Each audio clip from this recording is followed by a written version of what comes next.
that doesn't sound like it's being flown by an amateur, even though by all accounts this guy was an amateur. And then they say all the evidence shows he was an amateur pilot. No, he should have just barreled right into the Pentagon. Instead, he does this incredible maneuver over 180 degrees at an unbelievable speed, at unbelievable G-forces, hits the Pentagon, and there's no evidence of a vertical stabilizer. The marks from the wings are shorter. There's only small parts of debris on the lawn. What's going on here?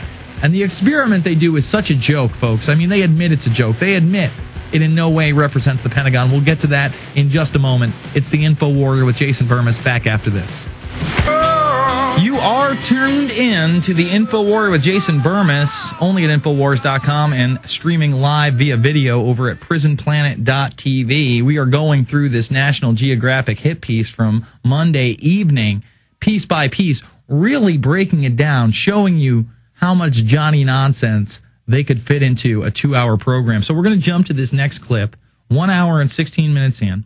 This guy says, oh, Hani Hanyour is a crappy pilot by all accounts and by all the evidence. Well, by all accounts, he is a crappy pilot, but by the evidence, how could Hani Hanyour make this amazing maneuver? How could he clip all these light poles, then directly strike the Pentagon, then magically make the vertical stabilizer disappear and the hole so small?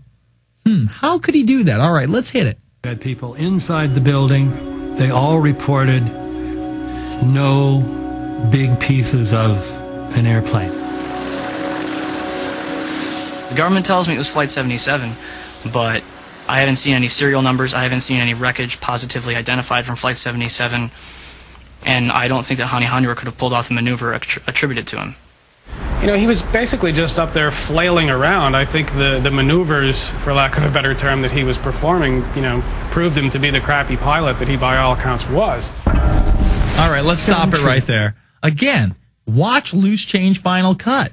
I think it's actually Kevin Nisipany who's talking about it, but it's one of the guys from NORAD. They all thought it was a military plane because it was flying much like a military plane. Doesn't sound like such a crappy pilot that day. Hit his target, didn't he? Weird. But they are always just throwing out this counter propaganda as though this proves it. This is the truth right here. You know, I'm going to skip over the part where they show you the overlay and yet there's no markings of the vertical stabilizer or the wings. We've all seen it, but their overlay is simply just, it's laughable.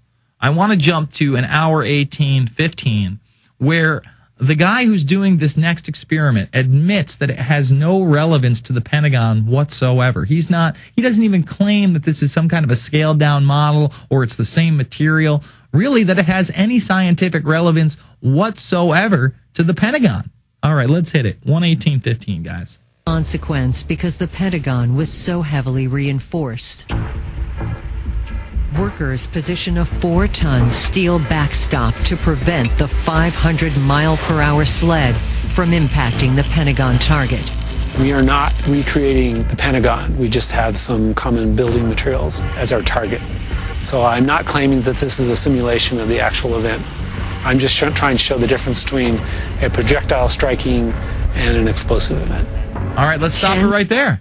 I mean, he admits it right there. This has no relevance to the Pentagon whatsoever. I am not claiming we're making a scaled-down version of the Pentagon. And then if you think about it, well, there's going to be an explosion whether a plane hits it or a missile hits it or if there's explosion from inside. So what is this experiment about? It's about time filling. It's about filling the time, filling the screen, disproving the truthers. That's all it's about. It's not a real experiment. It's more Johnny nonsense coming your way. Okay? Unbelievable. Unbelievable. And then they start having a phone conversation with Dylan, David Ray Griffin, and Richard Gage, and all of a sudden all the experiments are relevant. Okay, now we're talking about how it was punctured. Folks, that's the last experiment they do. Okay, that's it. That's all they got for us. They got a little Pentagon action. They threw some thermite in there. And what was the first one? Oh, fire and steel. They got 3 things done. They could have done that in 30 minutes or less. No, they strew it out over 2 hours. And then they didn't even do those experiments throughout the show. Again, they prepped you with the no planes and the Jews, and then at the very end, they bring it all up again. It's all psychology, and that's what we're going to hit on. And then we're going to start taking your calls. Probably after the next segment or during the next segment, we'll go to your calls. But they say things like, they're putting out their theories. They just start putting out ridiculous theories that no one has ever said. They can't get people on video to say this, so they have to say it. In other words, David Ray Griffin wouldn't talk about it. Richard Gage wouldn't talk about it. Dylan wouldn't talk about it.